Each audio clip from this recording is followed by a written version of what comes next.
Bonjour, dans cette vidéo on va voir l'équation d'une droite en utilisant le logiciel GeoGebra.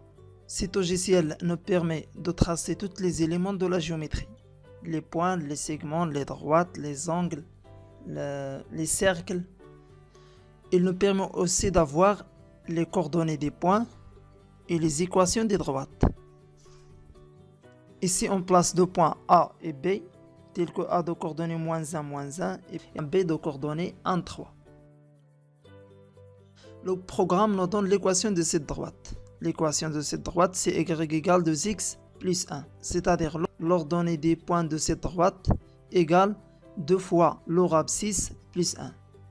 Ça pour tout point qui appartient à la droite AB. Si on change les coordonnées de B, par exemple B de coordonnées 0, 2, l'équation devient y égale 3x plus 2. Mais toujours de la même forme, y égale un nombre fois x plus un autre nombre. Le nombre 3 est appelé le coefficient directeur. Et le 2, c'est l'ordonnée à l'origine. L'ordonnée à l'origine, c'est l'ordonnée de point d'intersection de l'axe des ordonnées avec la droite AB. Et c'est C2. Pour B de coordonnées -3, 3, y égale -2x moins 3. Donc l'ordonnée à l'origine c'est -3 et le coefficient directeur c'est -2. Donc ça c'est la forme d'équation réduite d'une droite qui n'est pas parallèle à l'axe des ordonnées. Et s'écrit sous la forme y égale mx plus p. M le coefficient directeur et p l'ordonnée à l'origine. Pour les droites qui sont parallèles à l'axe des ordonnées, comme dans ce cas, B de coordonnées -1, 3, la droite AB est parallèle à l'axe des ordonnées. Vous voyez ici que l'équation c'est x égale à -1. On a ici x au lieu de y.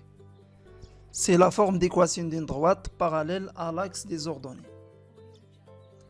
X égale un nombre donné, c'est-à-dire l'abscisse de tout point de la droite AB égale à -1. Si la droite passe par -2 et parallèle à l'axe des ordonnées, alors l'équation c'est x égale à -2. Si elle passe par -3, x égale -3.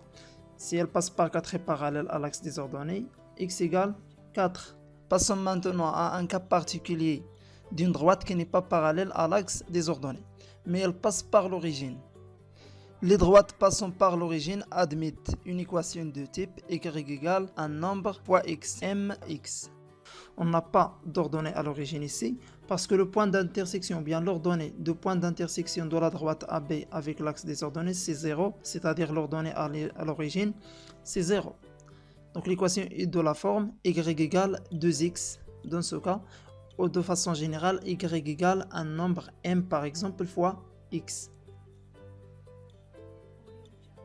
Et le dernier cas, le cas où la droite parallèle à l'axe des abscisses. Donc c'est la droite parallèle à l'axe des abscisses, l'équation c'est y égale à -2. Ici on n'a pas le coefficient directeur. Y égale à -2, c'est-à-dire l'ordonnée d'un point quelconque de la droite AB égale à -2. N'importe quel point sur la droite, il a par ordonnée le nombre -2. Si la droite passe par -1 et parallèle à l'axe des abscisses, alors l'équation de cette droite est y égale -1. En particulier, l'équation de l'axe des abscisses est y égale 0. Et l'équation de l'axe des ordonnées est x égale à 0. Comme résumé de tout ce qu'on a vu, l'équation d'une droite qui n'est pas parallèle à l'axe des ordonnées est de la forme y égale mx plus p. Si la droite passe par l'origine de repère, alors l'équation est de la forme y égale mx, parce que p égale à 0. L'équation d'une droite parallèle à l'axe des abscisses est y égale p. Dans ce cas, m égale 0. Et enfin, l'équation d'une droite parallèle à l'axe des ordonnées. Donc ici, on n'a pas y, mais on a x égale un nombre réel c. Par exemple, ici x égale -4. Donc c'est tout pour cette vidéo. Merci de l'avoir suivi.